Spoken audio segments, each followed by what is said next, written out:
struggles with mental illness.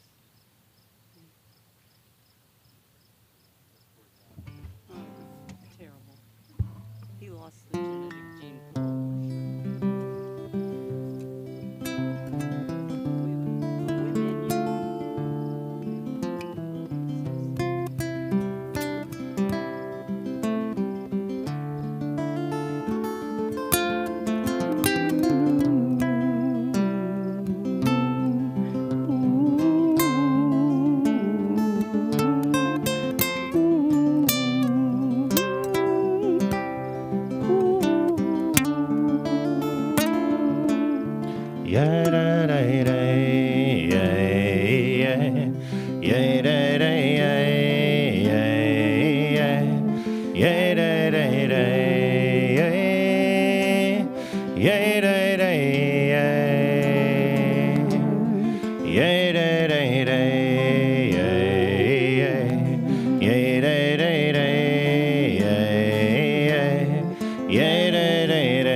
Shabbat shalom. Autumn, is it possible we have no sidurs out here? Where's Tanner? Tanner Smith, can you hear us?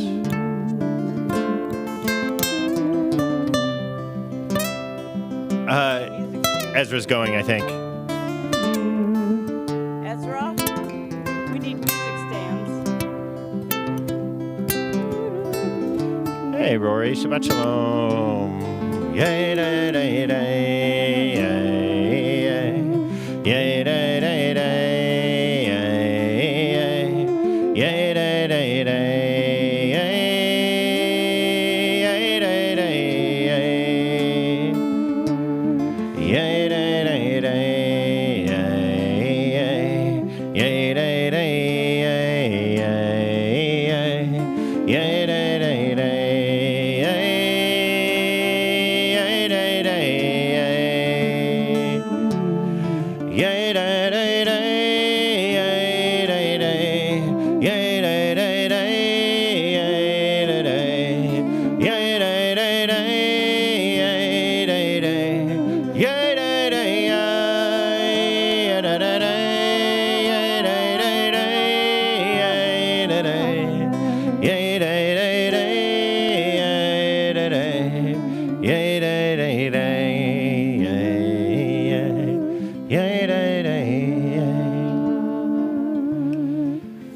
So Shabbat Shalom on this Shabbat Shuvah, the Shabbat in between Rosh Hashanah and Yom Kippur.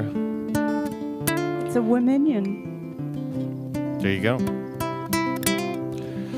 So Shabbat Shuvah gets its name, Shuv, from the same place we get the word tshuva, to return. It's the Shabbat that we have during the middle of these 10 days of awe, as we call them, the Yamim Noraim. When we're supposed to imagine, and I think the whole point is we're supposed to imagine. It's not about belief, it's about imagining. In fact, there's no real word for belief in Hebrew.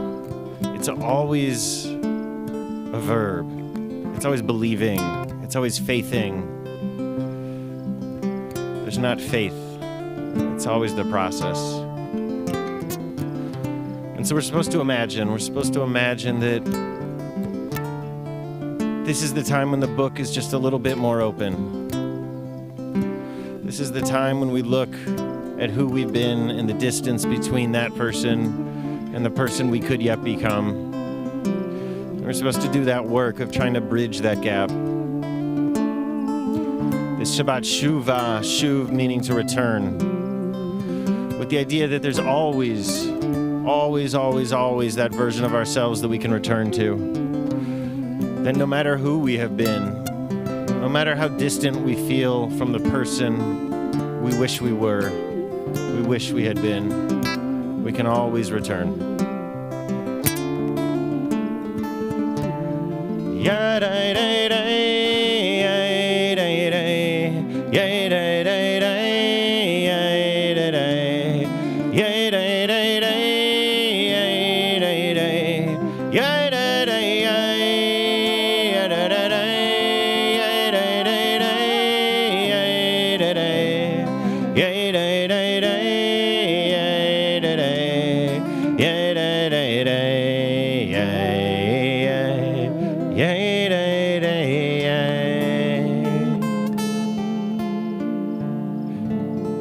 Comes Ezra with Sidurim.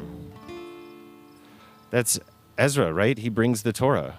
This is the story of Ezra and Nehemiah. I'm working on trying to say Nehemiah in English. Nehemiah? Is that right? Nehemiah. Autumn's laughing at how I said that. Is that not how you say it in English? Nehemiah? Nehemiah. Nehemiah. Nehemiah, I don't know. Nehemiah sounds like...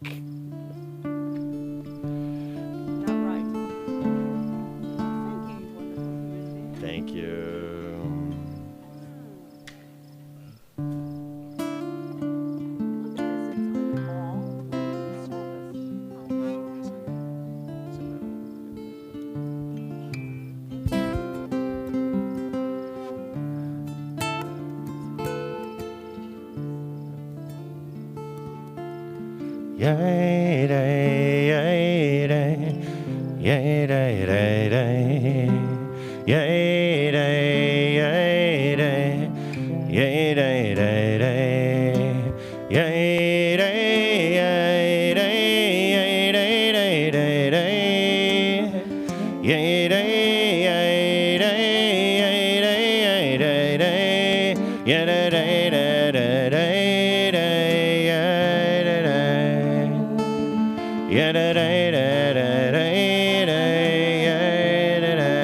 Hey, Rory, would you mind bringing us some sidurs?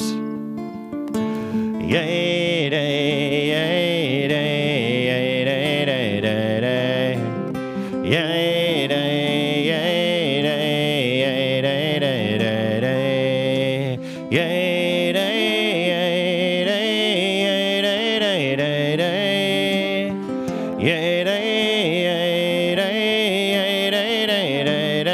you.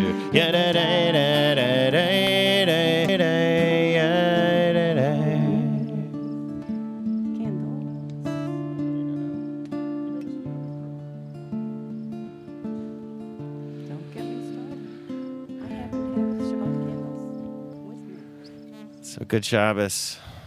We move away from our warm-up. First, we start with warm-up. Traditionally, there are 6 psalms that are the warm-up before you say Lecha Dodi. The idea is we let go of the week. We think back to the week. We let go of the schmutz, right? This is Rabbi Susan's idea.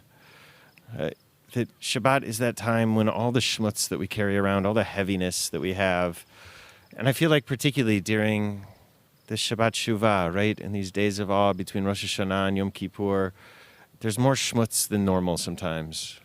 Particularly, we've got the Shabbat Shuvah on the 20-year anniversary of 9/11. Is that right? Is it 20 years?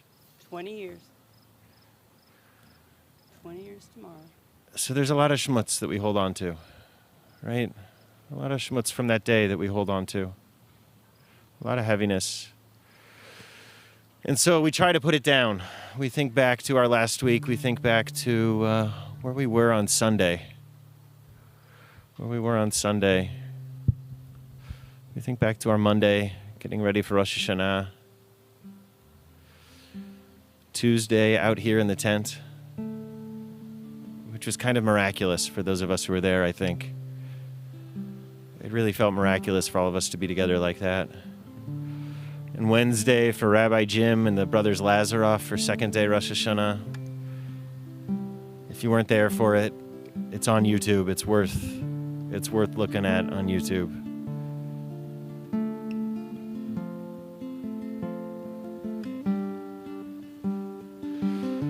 Thursday just yesterday.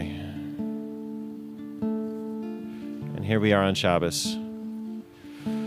So Rabbi Susan always says we put down the shmutz on Shabbos. My addendum to it is we can put it down with perfect faith, knowing that it will be waiting for us the moment Shabbos is over. It's always going to be waiting, isn't it? Right? But sometimes what we got to do is we got to just put it down. We got to let it go. We got to, as Rabbi Randy reminds us, take those deep breaths. So we welcome Shabbos. We welcome Shabbos with the words of the Chadodi.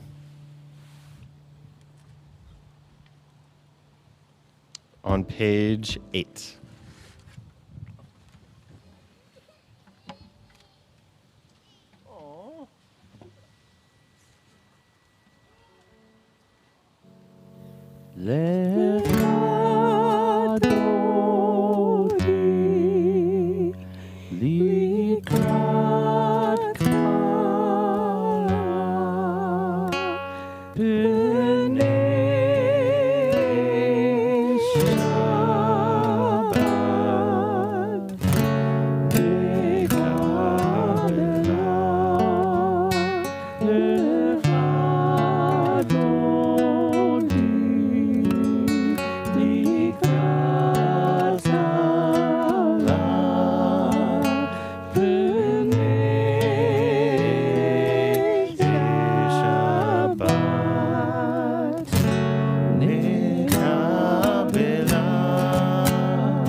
במחשבה תחילה לך דודי לקראת עלה בנשק שבת נקבלה תתעוררי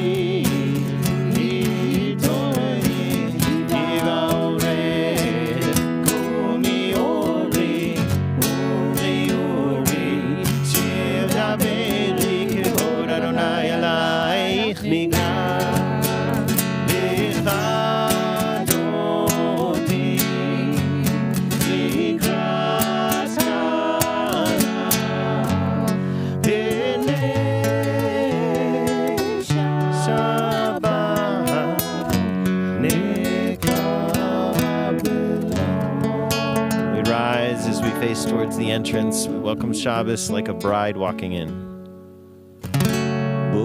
Shalom, Ateret Bala, Gam Besimcha, Ubesola, Tochilei, Am Sekula, Poikala, Poikala,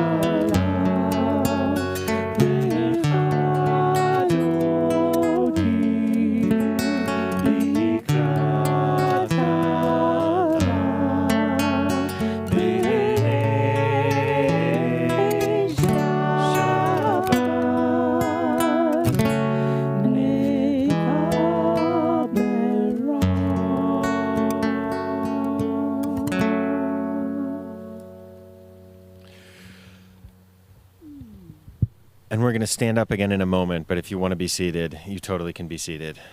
But if you're stretching out, feel free to remain stretched. With Baruch Hu, we have this orientation that happens, right? There's literally a physical orientation that happens, the other version of Jewish geography, where Jews, wherever they are, they turn towards Yerushalayim. Right? It's what the Mishnah says, that if you find yourself ready for prayer, you turn towards the land of Israel. If you find yourself in the land of Israel, you turn towards Yerushalayim, towards Jerusalem. If you find yourself in Jerusalem, you turn towards the Kotel, the western wall, the remnant of the temple. And if you find yourself facing that direction, you're facing the right direction. But we face towards Yerushalayim, towards Jerusalem. But when you look at Jerusalem, it's so easy to orient ourselves towards the physical Jerusalem, right? Towards this physical place, towards this real city that the Midrash says got 9/10 of the world's shares of beauty and anger. But I think there's another meaning here. Because Yerushalayim, Jerusalem, is in this dual form in Hebrew, this double form. We don't really have it in English, but it's not just singular and plural, but there are words that are dual, always two. Yerushalayim, anything that has that ayim and at the end of it. And I think the idea here is that there are two Jerusalems also. There is the Jerusalem of the physical, of the state, of the national, and then there is the Jerusalem on high, the Jerusalem that should exist, the world that should exist. And so as we turn ourselves towards Yerushalayim, it's easy to orient ourselves towards a physical place. But I think particularly during the Shabbat Shuvah, right, the Shabbat of turning, that the harder work is to turn towards the city that should be, towards the world that should be, the Ir Shalom that is at the core of that word Yerushalayim, the city of peace, the world of peace. So we turn ourselves physically as we turn ourselves emotionally and spiritually towards the east. For Baruch Hu. Page 10.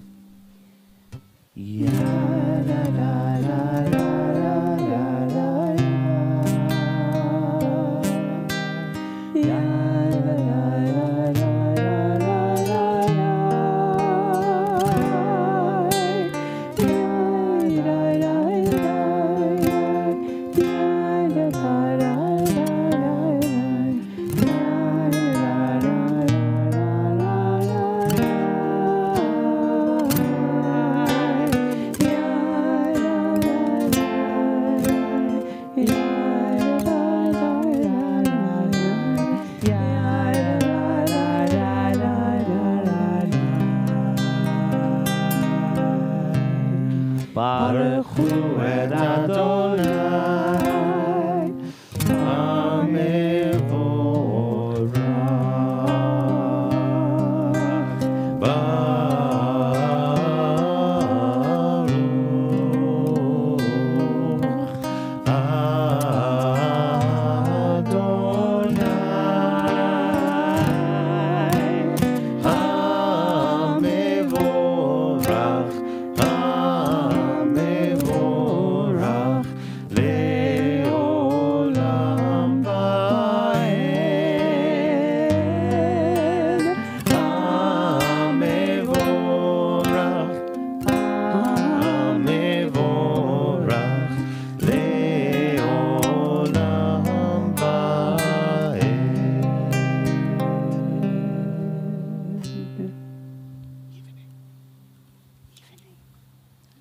You may be seated.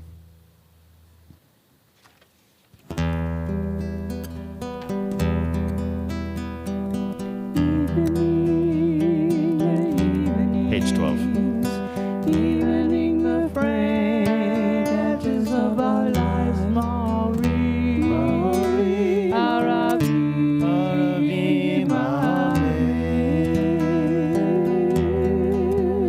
Mari, Aravim,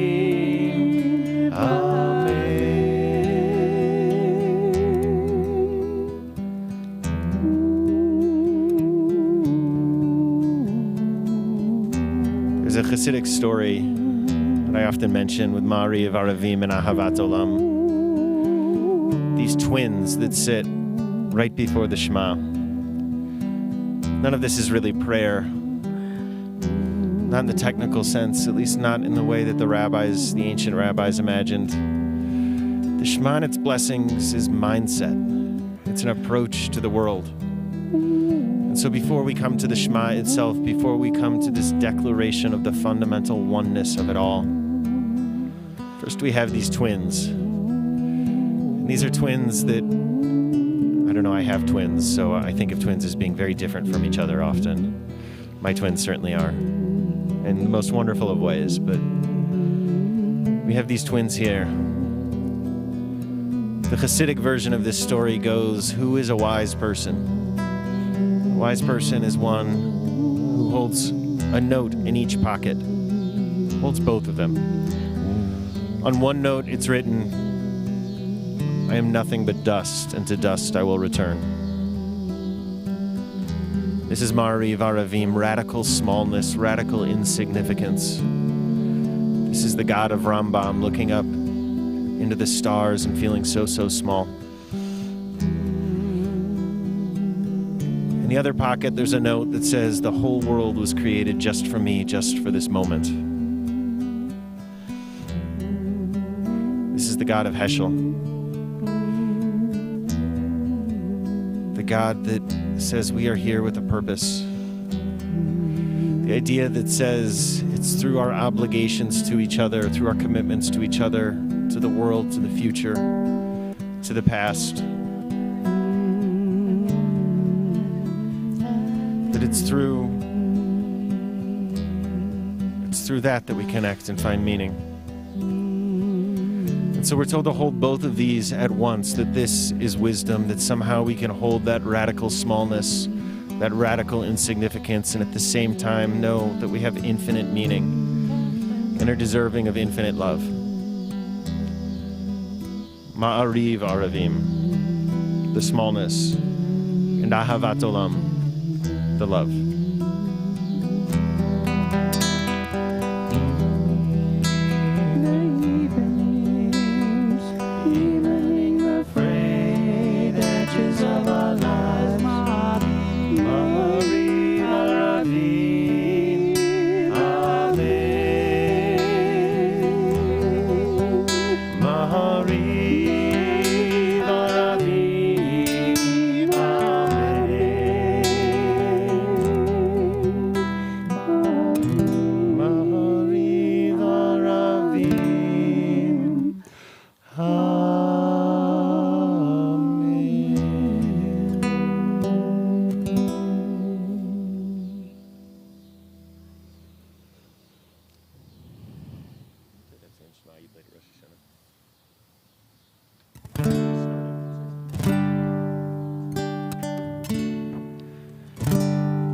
Second line of the Shema, we traditionally don't say out loud, right? We say the Shema Yisrael Adonai Eloheinu Adonai Echad, but the Baruch Shem Kavod Malchuto Leolam Va'ed we say quietly. I remember being a kid at camp and always being embarrassed because I had no idea what the quiet line was, but I didn't feel like I should ask what the quiet line was.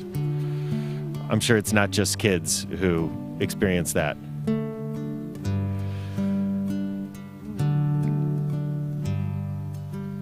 There's a midrash that says, as Jacob is dying, he gathers all of his children around him. Right? Jacob, also known as Yisrael. He gathers all of his kids around them, trying to figure out what his final words need to be, trying to figure out if he's given them enough, if he's taught them enough, if he's prepared them to be in the world without him. And this midrash reads Shema as what his kids say to him. They look at him and they say, Shema Yisrael. Don't worry, Dad. We got the big ideas. We'll be okay. And so the Baruch Shem Kavod Malchuto Leolam Va'ed that Jacob says back, tradition says these are his last words. And the reason we say them quietly is this memory of how he said them. Almost a whisper with his last breath. And this is how we say the Shema every day of the year, except for Yom Kippur. Except for this coming Thursday. When we say these words out loud, when we say them with the same volume that we say the first line. Yom Kippur, if we do it right, is a mini death. We even dress for our death on Yom Kippur. It's a dress rehearsal in some ways. Traditionally, we dress all in white, just as Jews are traditionally buried, in the simplest of white garbs. So today we whisper. On Thursday we say out loud. Shema Yisrael.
So we chant the words of V'ahavta together on page 16. This continuation of the mindset, this promise that we make to ourselves, really, that we're going to try to be the best version of ourselves at every moment of every day. I don't remember who said it, but I so vividly remember being inside CRC, so it must have been 2 years ago. There were no masks in my vision, in my memory. And someone said that you walk through these doors and it's like the whole world gets a little softer. It's how I've always felt at CRC, but I think V'ahavta is about trying to carry that with us. It's about saying that the point of all of this is not about this. It's about how we live when we are away from home. How we live when we are with people we have never met before and may never meet again. And how we live when we are with those who we are most intimate with. When we go out, when we come home, when we rise, and when we lie down, it's about the values that we actually live, not the values we proclaim. Page 16.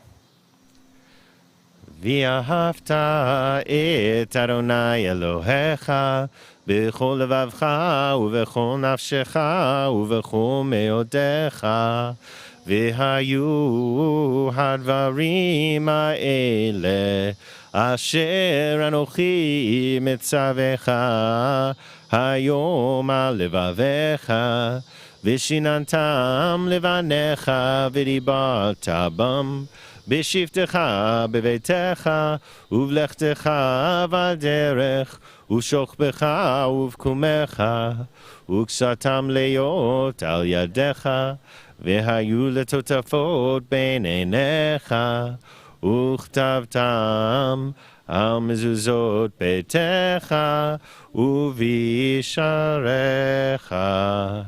Leman tizkaru vasitem et kol mitzvotai, vitem kiroshim leloechem, ahani Adonai Elohechem. Asher otzeiti etchem מארץ מצרים, להיות לכם לאלוהים.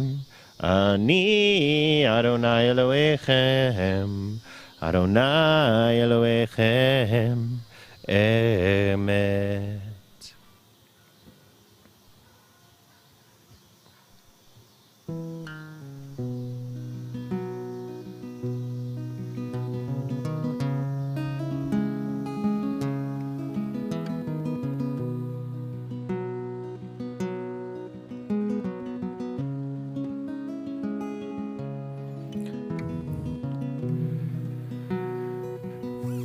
Thinking a lot about never again.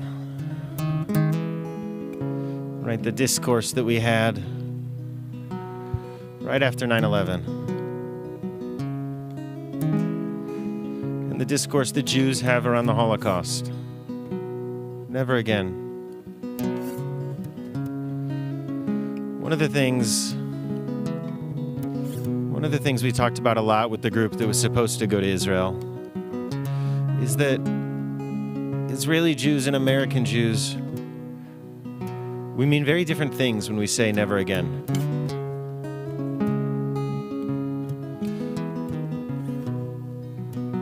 When American Jews say never again, we tend to mean it in the most universalistic of ways.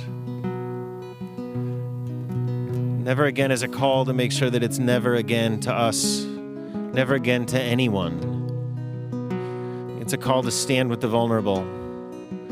It's the call of Mi Chamocha. Israeli Jews tend to hear never again as never again to us. Never again will we be in a position like we have been for most of the last 2,000 years, where our physical safety, our very survival is at the whim of the tyrants of the world, the demagogues of the world, of the bullies around us.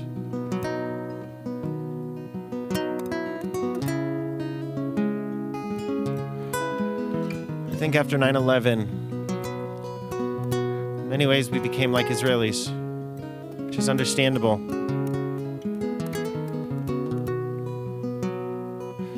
We became never again folks who were so focused on making sure it didn't happen again to us.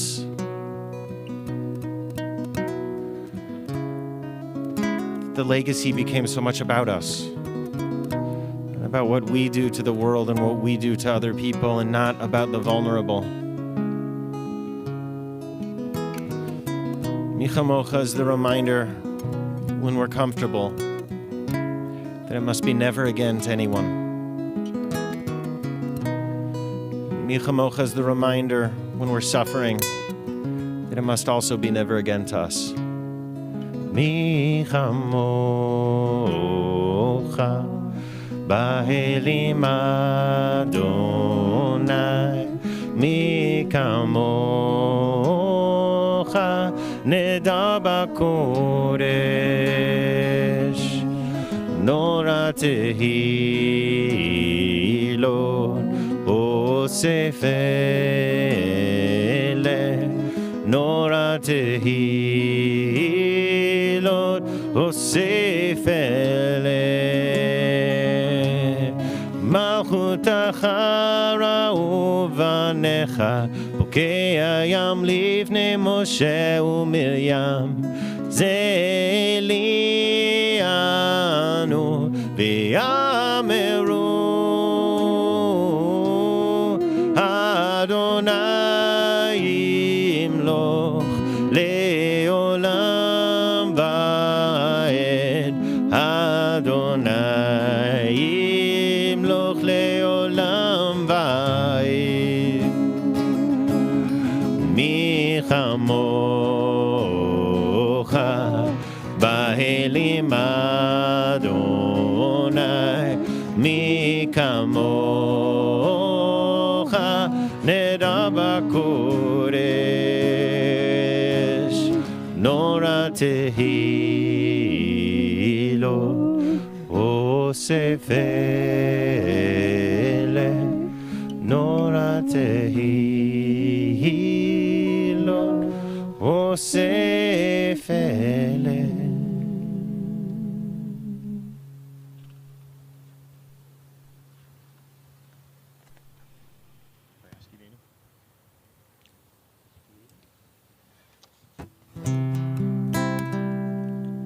Allow us to lie. Page 20. Rise in peace. Shalom. Can you hear our song? Allow us to lie and rise in peace. Shalom.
Take a moment with Vishamru to let go. To let go of the mastery that we have over the universe around us. Traditionally on Shabbat, it's not avodah that we refrain from. It's not work. It's not labor. It's malacha. It's mastery. It's control. It's creative creation. It's the mastery that I think leads us to believe that this world is here for us to exploit rather than for us to protect. And so this is the hope of Shabbos, that we can let go. This is what all the traditional rules are about, right? From not flipping lights to not adjusting the thermostat that changed the world and turned the night into day and the summer into a nice spring day, though actually it's beautiful out here right now. This is where even the tradition that you don't rip toilet paper, I always think of this as the toilet paper prayer. This tradition that you don't rip toilet paper on Shabbat comes from. Because even that level of control, at least in the traditional understandings, we don't exert.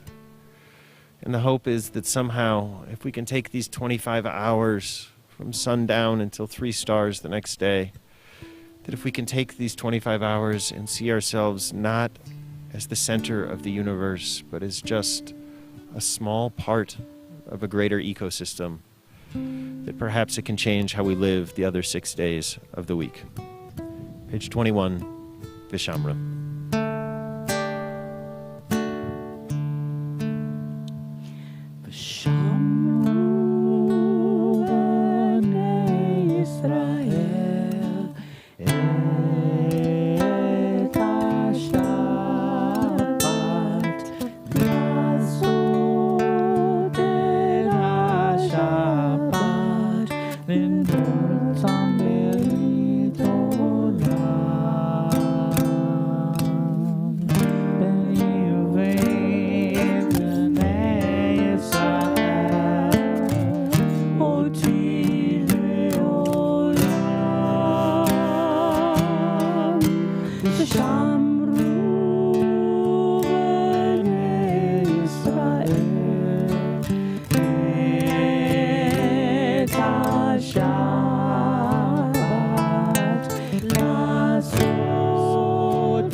Shabbat shalom, welcome. Glad to have y'all.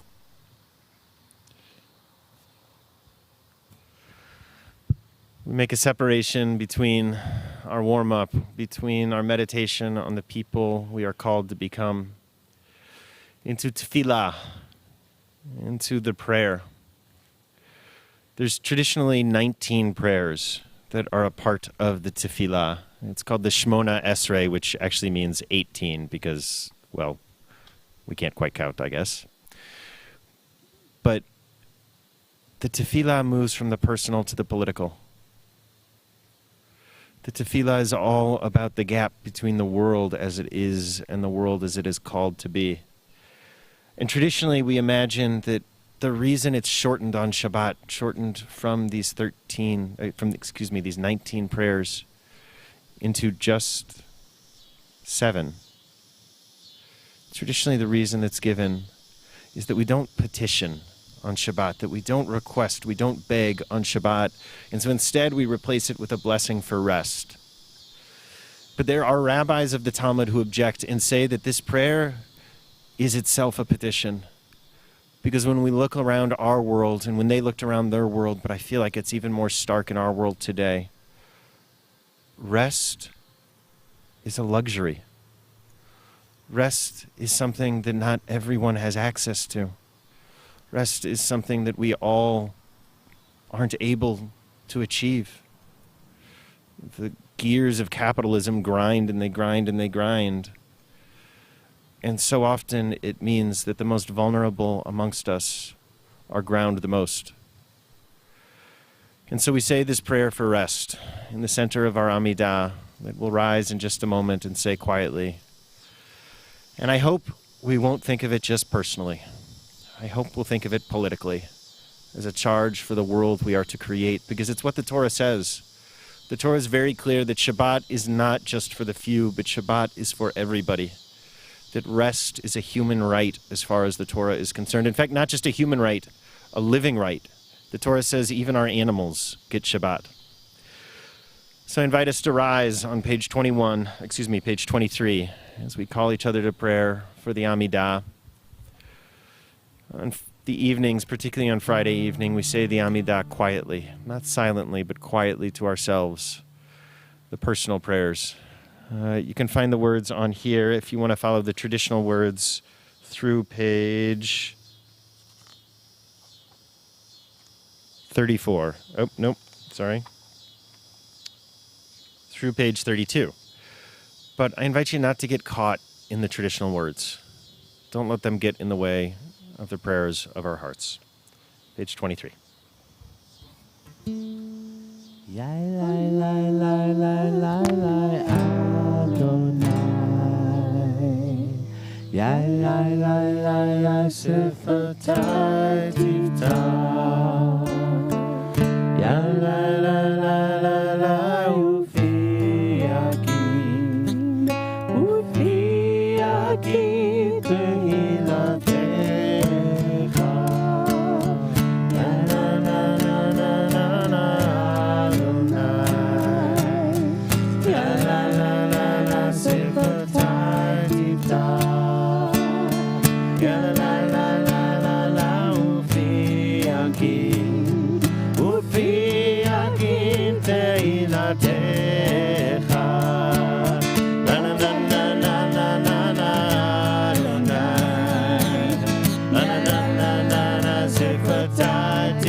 Take a moment for our private prayers and invite you to be seated whenever you are done.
There are these extra words that are added in to the prayer for peace only during these days of awe. They're not in your book.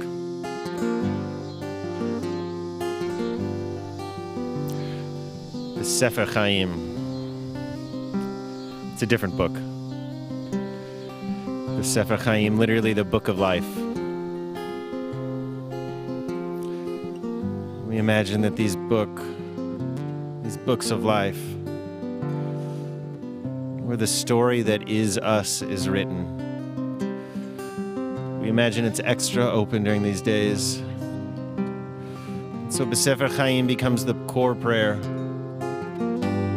Bracha v'shalom, blessing and peace. Ufa nasa tova, and a good living. B'Sefer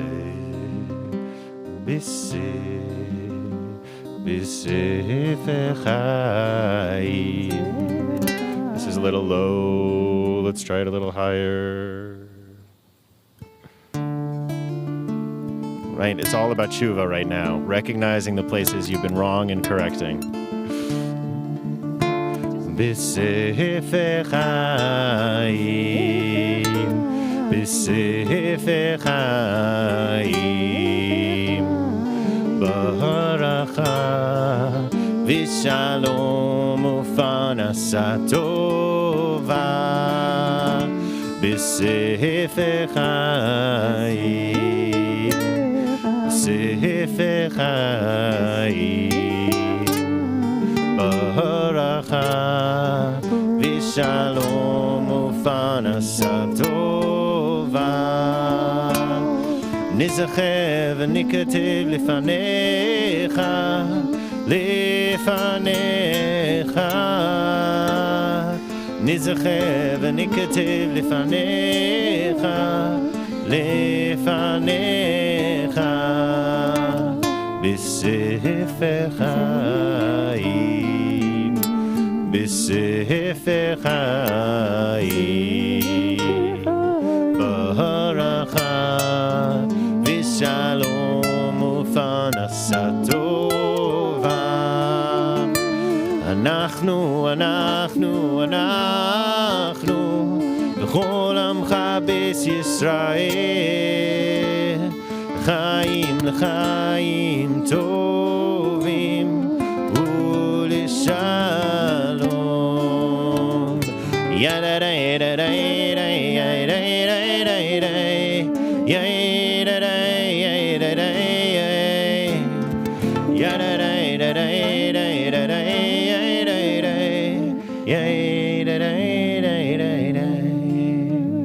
B'Sefer Chaim, B'Sefer Chaim, Baracha v'shalom u'fanasa tova.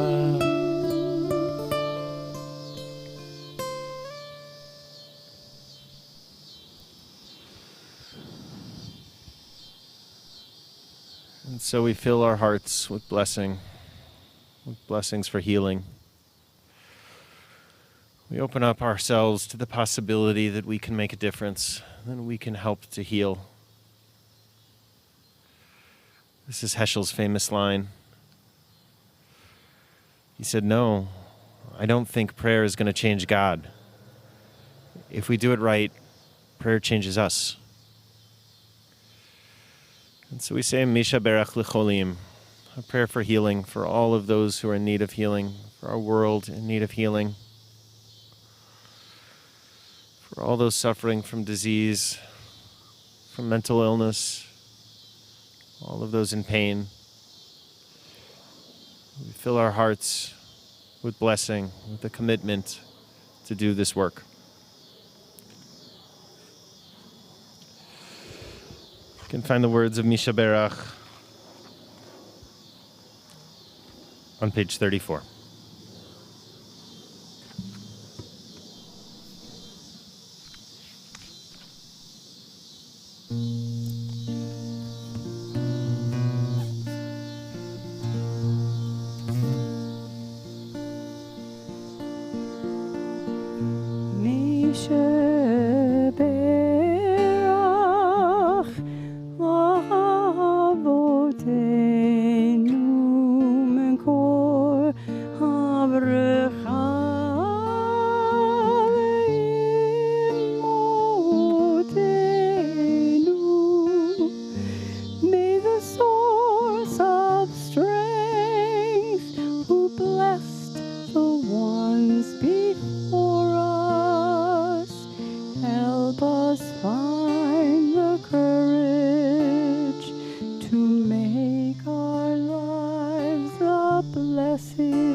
Baruch atah Adonai rofeh hacholim.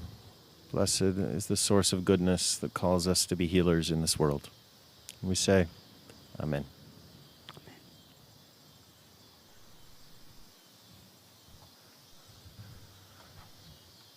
So we invite everyone to rise on page 38. As we begin to conclude our blessings, we begin to conclude these prayers of Shabbat Shuvah, this Shabbat of returning, with the words of Aleinu. The reminder, as Rabbi Jim taught us on second day, that it is upon us.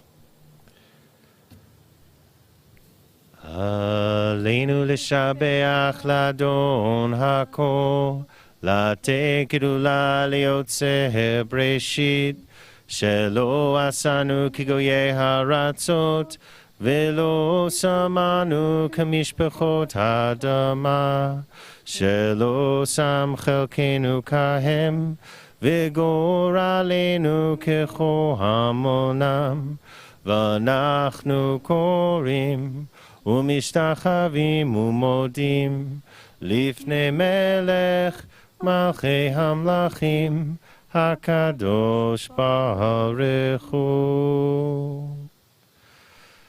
Take a moment. I apologize. I meant to before to take names of people we're thinking of for healing, for that Misha Berach that we said. People we're thinking of. Alex McGrath. Yeah, for Alex McGrath, who just lost his mom. Absolutely. Other people we're thinking of. Yeah, Autumn.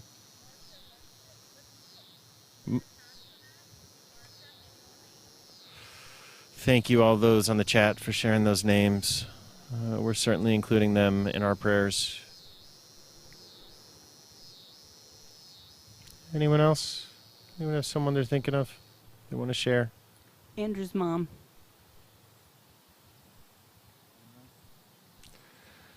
V'nema v'haya Adonai l'melech al kol haaretz bayom hahu yeh Adonai echad Ushemo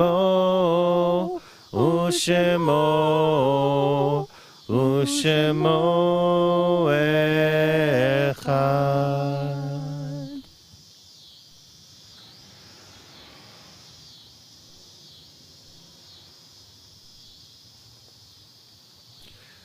As we do at the end of every service, we take a moment for the mourners. You can be seated if you'd like.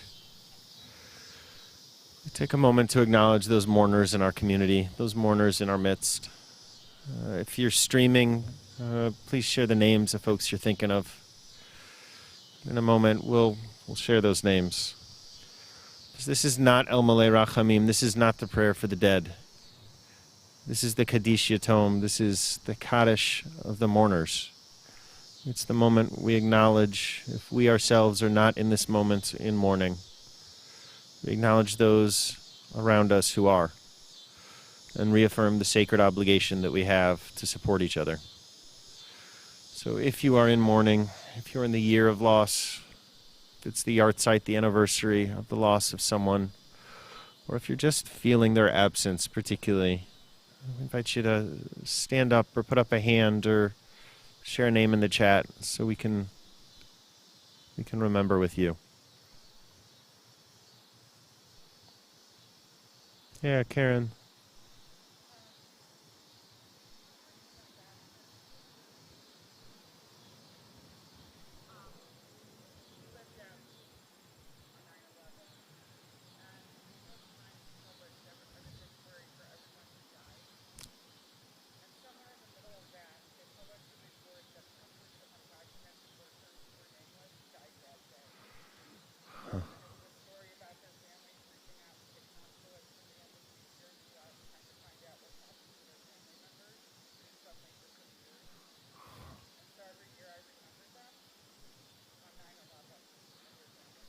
Oh, thank you, Karen. I'm going to say it again just so that folks on the stream can hear it. Gosh, I never heard that or thought about that. I thank you. That on 9/11, there were hundreds of undocumented folk who were working in those buildings too, who lost their lives in those towers, and whose names weren't published and weren't run as obituaries in the New York Times, and whose families had to call consulates and friends to figure out what had happened to the person they loved. So on this 20th anniversary, we remember everyone who died in 9/11. Remember everyone who died as a consequence of 9/11 too, and the awful wars that followed. And we remember those undocumented folk. Thank you, Karen. Thank you for raising them up. Other names. Autumn, if you've got a list, will you come up here and say it? Is there anyone here who's remembering someone?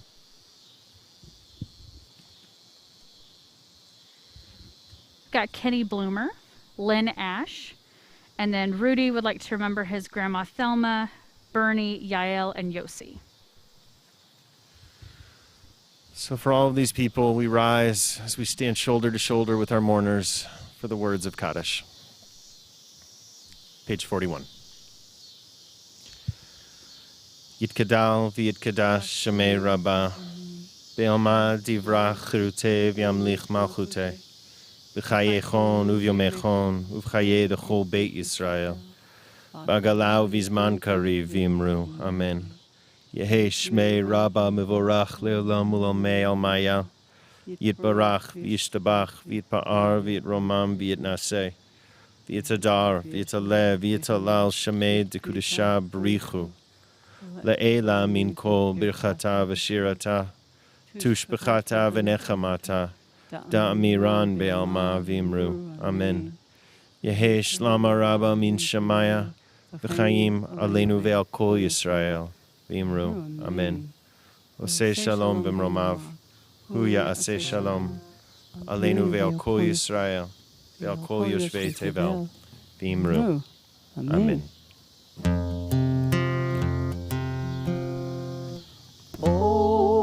Israel,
Zichronam Livracha, may the memories of all of those we miss, all of those we mourn for, grow as a source of blessing in our lives.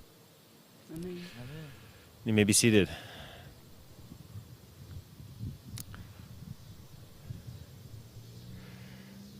I tell you, one of the beauties of Shabbat outdoors, and this is about the most perfect Shabbat outdoors I think we've had, particularly with the lights in the sukkah, right, is we sense the rhythm of Shabbat a little more than when we're inside. Right, Shabbat changes throughout the year. I used to work in a conservative congregation as a conservative rabbi, and so this time that services would be lined up with sundown. And there's something so powerful about it, about this reminder that there's so much we don't control, right? That as we head away from summer and into fall, the days get shorter and the nights fall a little earlier. So, I don't know, it's perfect being with you all here. Just a quick moment for announcements. This coming Thursday, Wednesday night and Thursday is Yom Kippur. Wednesday night will be streamed only. It'll be online. And Thursday day will be all day here in the tent. We still have spots available, so we'd love for anyone to join us. Go ahead and register, whether or not you were at Rosh Hashanah or not. We'd love for you to register. There's still some spots available for morning services, but I'd really encourage people to stay for the afternoon as well. It's really powerful when you do so, and when you make Yom Kippur a day, if you're able to do so. After morning services, it'll be over around noonish probably. Rabbi Randy's going to have a walk over here in the labyrinth for an hour. Then we're going to have a session on, there's a new survey that came out that spoke to 1,500 Jews of color in the United States. So we're going to have a session where we're going to talk about that survey, and we're going to talk about its implications for CRC, bringing in the national journalist, Tima Smith. We are bringing in our own almost Dr. Tari Nusinoff, who we're claiming as our own since she grew up at CRC and is an incredibly brilliant, amazing human being, getting a PhD out at USC, I believe, in sociology and exactly this kind of stuff. And our own board member, Gwan Jameson, in a discussion on this survey. And then there's going to be a session with Rabbi Susan and Rabbi Jim that will be streamed only. My session will be in the tent as well as streamed, the session with Gwan, Tima, and Tari. Tima, Tari, that's hard to say both of them back to back. I'll have to remember to say Gwan in the middle. So, any other announcements? Anything else going on? Karen, any garden announcements? Yeah. This coming Monday in the garden, 5 to 7. Come and join, really. I stumbled into the garden the other day when I was here to get the internet fixed, and it was the best 20 minutes of my day out there. So come and join. There's something magical about playing in the dirt. Any other announcements? Autumn, anyone? Tanner.